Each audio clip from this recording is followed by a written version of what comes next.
Hello friends, welcome to my channel healthy you and me. और इसमें हम लोग देखेंगे मेंटल एंड फिजिकल हेल्थ के टॉपिक्स। तो आज का टॉपिक है मेंटल हेल्थ से related and it's about anger management. तो हम सबको गुस्सा आता है अपनी डेली लाइफ में। छोटी छोटी बातों पे भी किसी को आता है, किसी को कम आता है, किसी को ज़्यादा आता है। तो आज हम देखेंगे कि अगर हमें गुस्सा आता है तो उसके क्या रीजंस है और हम इसे कैसे ओवरकम कर सकते हैं। ओके, तो चलिए देखते हैं एंगर होता क्या है। तो एंगर एक्चुअली इट्स एक स्ट्रॉन्ग फीलिंग है अनोयंस की। अनोयंस यानी कि झुंझलाहट। अगर कोई काम हमारे हिसाब से नहीं हो रहा है या हमने जैसे एक्सपेक्ट किया था वैसे नहीं हो रहा है, तो उसकी वजह से भी हमें गुस्सा आता है। और अगर आप किसी चीज़ से नाखुश हैं, डिस्प्लेजर है किसी चीज़ का आपको, फॉर एग्जांपल आपका प्रमोशन नहीं हुआ है या फिर आपके हिसाब से कोई चीज़ नहीं हो रही है, तो उसकी वजह से भी आपको गुस्सा आता है। और हॉस्टिलिटी यानी कि किसी से अगर आपकी दुश्मनी है और अगर उसने आपसे कुछ कह दिया या कुछ ऐसा कर दिया जिससे आपको अच्छा नहीं लगा, तो उसकी वजह से भी आपको गुस्सा आता है। तो देखते हैं आप कि एंगर होने के रीजंस क्या है, एंगर आने के रीजंस क्या है।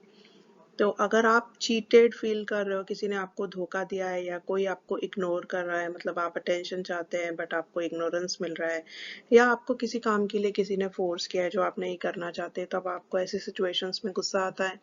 उसके अलावा स्पेशली इन द मॉर्निंग जब आप हंग्री हो या आप काम से घर आते हो और उसी समय कोई ऐसी बात बोल दे, जब आप भूखे हो और उस समय किसी ने ऐसी बात बोल दे तो जो आपको अच्छी ना लगे, तो अचानक से गुस्सा आ जाता है। या फिर आप टायर्ड हो किसी भी समय, फॉर एग्जांपल रात के 9-10 बजे अब आप थके हो और आप सोना चाहते हो और उस समय किसी ने ऐसी बात बोल दी जो आपको परेशान कर रही है, तो उसकी वजह से गुस्सा आता है। या स्पेशली अगर आप दुखी है किसी बात पे और ऑलरेडी आप अपने दुख से जूझ रहे हैं और उसी समय आकर कोई आपको ऐसी बात बोल दे जो आपके गुस्से का कारण ला सकती है। या फिर आपको अटेंशन चाहिए, स्पेशली छोटे बच्चों को ऐसे होता है कि जब उन्हें अटेंशन चाहिए होता है अपनी माँ का और उन्हें वो नहीं मिलता है, तो उस समय छोटे बच्चों को भी गुस्सा आता है। इनसिक्योरिटी की फीलिंग है आप में, या फिर आप अपने जैसे किसी फ्रेंड से कुछ एक्सपेक्ट करते हैं एंड वो आपको एक्सपेक्टेशन नहीं हो पा रही है पूरी, तो आप इनसिक्योर फील करते हैं। या कहीं आपको ऐसा लगता है कि मेरा फ्रेंड कहीं चला ना जाए, कहीं किसी और का फ्रेंड ना बन जाए, तो that is kind of insecurity feeling. कोई पास्ट ग्रजेस है आपके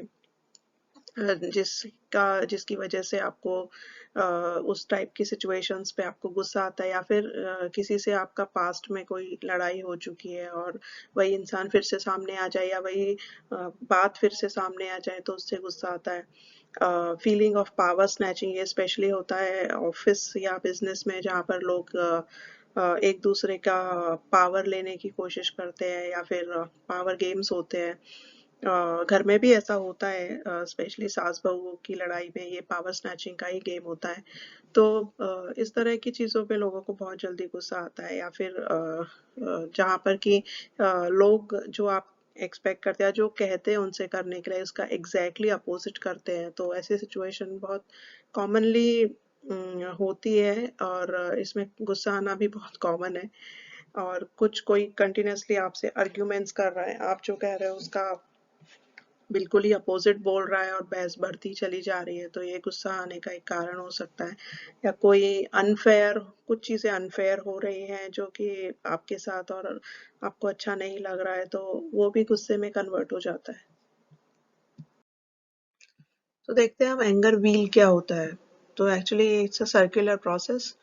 तो जब आपका एंगर आना स्टार्ट होता है तो उस समय बॉडी आपकी सिग्नल भेजती है, या तो आपकी मुट्ठी बन जाती है या फिर आपके जबड़ों में या आपके दांत किटकिटाने लगते हैं, आप वार्म फील करते हैं अपनी गर्दन के आसपास या आपके कान के आसपास, आपकी हार्ट बीट्स बढ़ जाती हैं, या आपका चेहरा लाल हो जाता है, या फिर आपके हाथ शेक करने लगते हैं, आपके मसल्स को डिस्कम्फर्ट फील होने लगता है।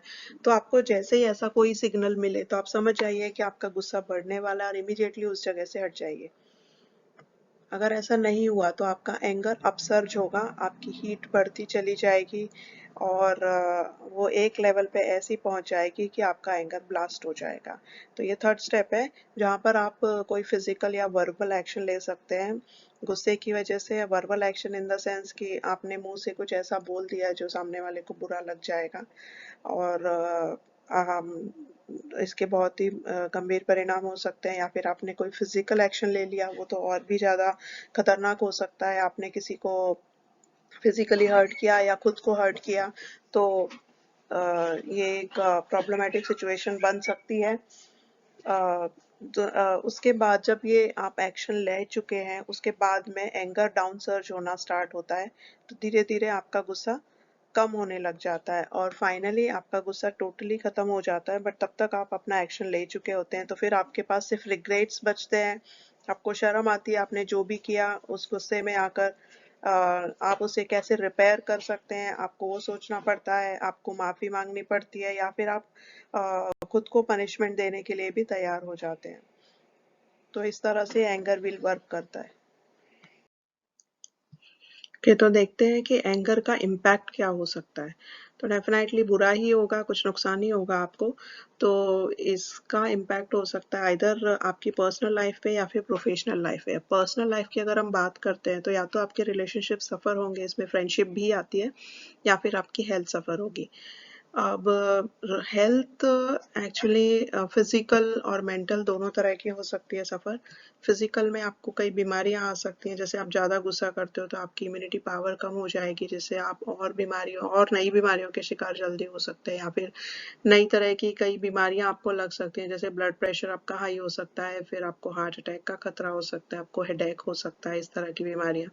और अगर हम मेंटल हेल्थ की बात करें जो कि एक्चुअली एक ज़्यादा बड़ी सफ़र है एंगर की, तो उससे आपको डिप्रेशन हो सकता है या आपके कंसंट्रेशन इश्यूज हो सकते हैं। जैसे छोटे बच्चों में जनरली अगर किसी बच्चे को ज़्यादा गुस्सा आता है तो वो पढ़ाई पे फोकस नहीं कर पाता है, या कोई वर्किंग प्रोफेशनल है उनको ज़्यादा गुस्सा अगर आता है तो अपने काम पे फोकस नहीं कर पाते और डेफिनेटली उसका असर उनकी ग्रोथ पे पड़ता है।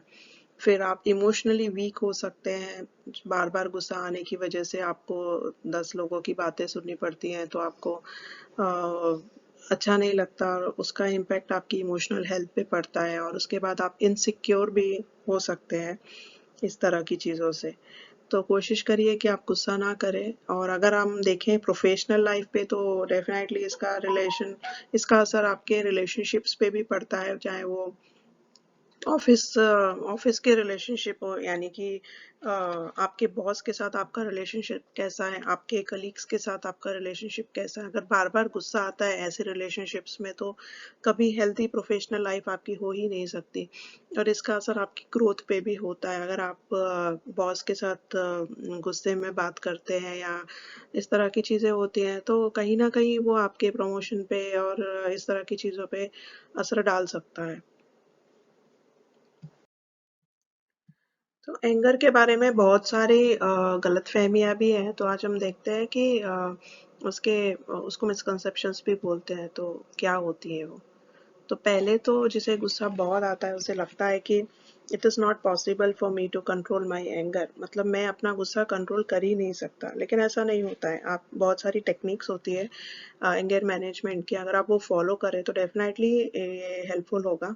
दूसरा, लोगों को गलतफहमी होती है कि it's better to let my anger come out, मतलब मेरा गुस्सा बाहर आने दो नहीं तो वो मुझे हार्म करेगा। मतलब ये एक बहाना हो गया गुस्सा करने का, बट ये कोई अच्छी अच्छी चीज़ नहीं है। गुस्सा करना ही एक सॉल्यूशन नहीं होता है। आपको ठंडे दिमाग से सोचना चाहिए कि इसका जो भी प्रॉब्लम है उसका सॉल्यूशन कैसे निकल सकता है बिना गुस्से के। तीसरी गलतफहमी होती है कि एंगर गिव्स मी अटेंशन, यानी कि अगर मैं गुस्सा करूँगा तो लोगों का ध्यान मेरी तरफ जाएगा और मुझे अटेंशन मिलेगा। तो ऐसा छोटे बच्चे भी करते हैं, कई बार वो गुस्सा दिखाते हैं और उन्हें लगता है कि उनकी तरफ लोग ध्यान देंगे।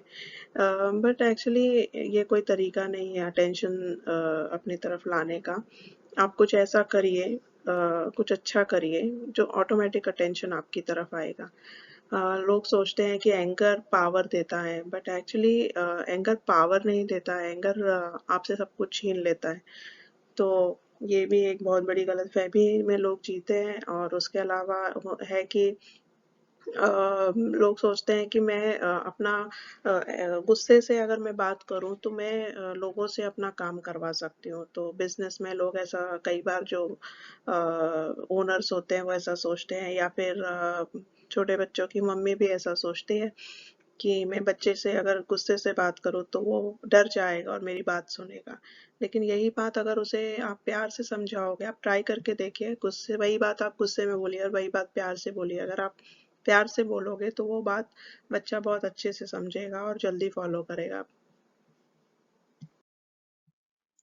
तो फाइनली हम लोग देखते हैं कि एंगर मैनेजमेंट आखिर होता कैसे है। तो मैंने यहाँ पे कुछ टिप्स दिए हैं। तो पहला है कि foresee the situation and try to distance from it. अगर आपको लग रहा है कि आपके कहीं जाने से या कहीं एक पर्टिकुलर सिचुएशन में आने से बात बिगड़ सकती है, तो आप उस सिचुएशन को अवॉइड करिए या उस जगह को अवॉइड करिए। इससे आपको ज़रूर फायदा होगा।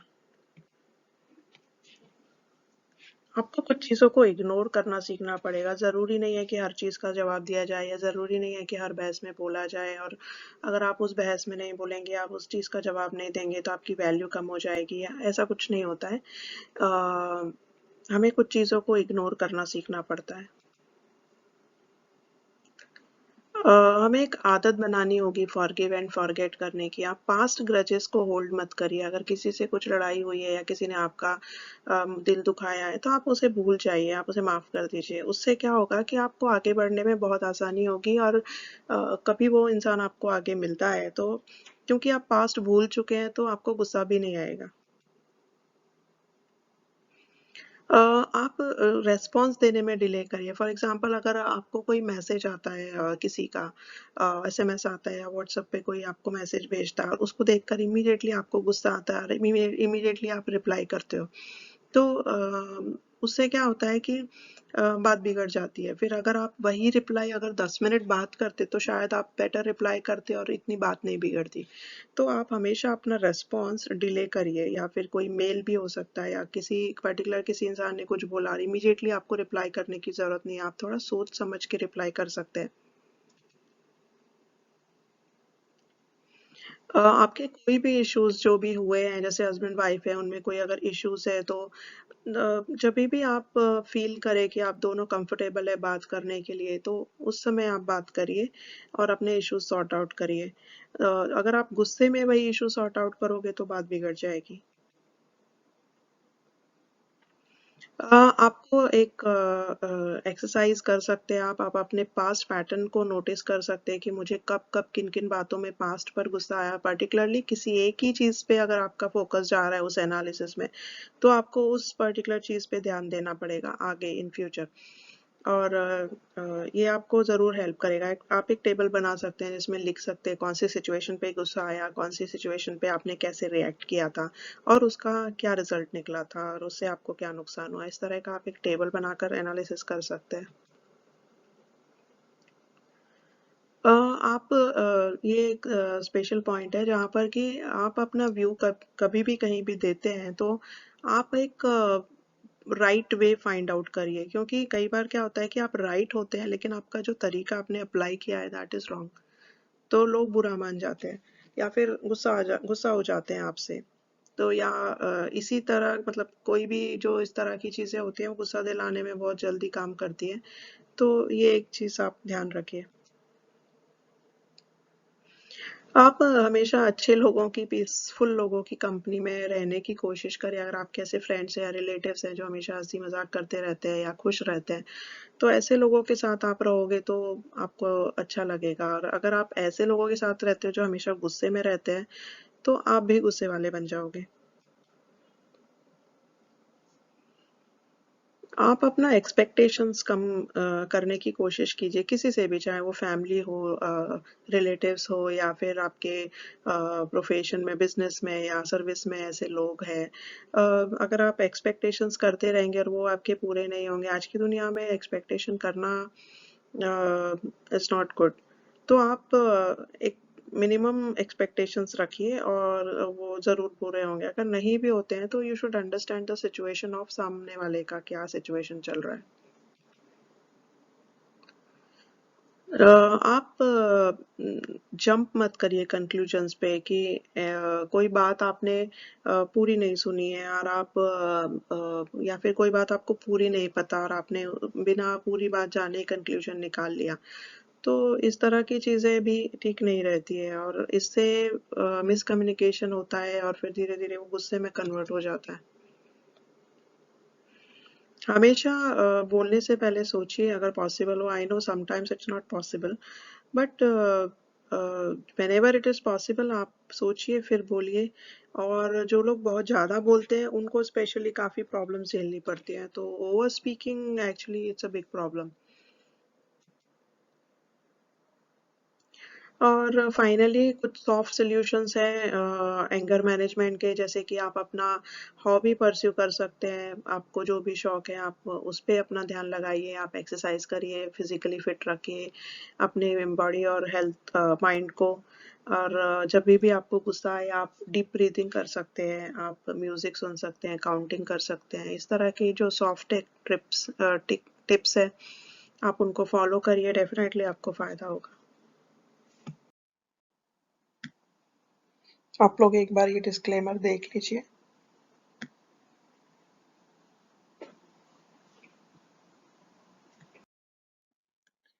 Thank you so much for watching this video on anger management. So I hope कि अब आप लोग अपना गुस्सा अच्छे से कंट्रोल कर पाएंगे और अपना कोई नुकसान नहीं करेंगे। तो आपको ये अगर अच्छा लगा तो आप लाइक शेयर एंड सब्सक्राइब करिए मेरा channel which is healthy you and me. Thank you so much.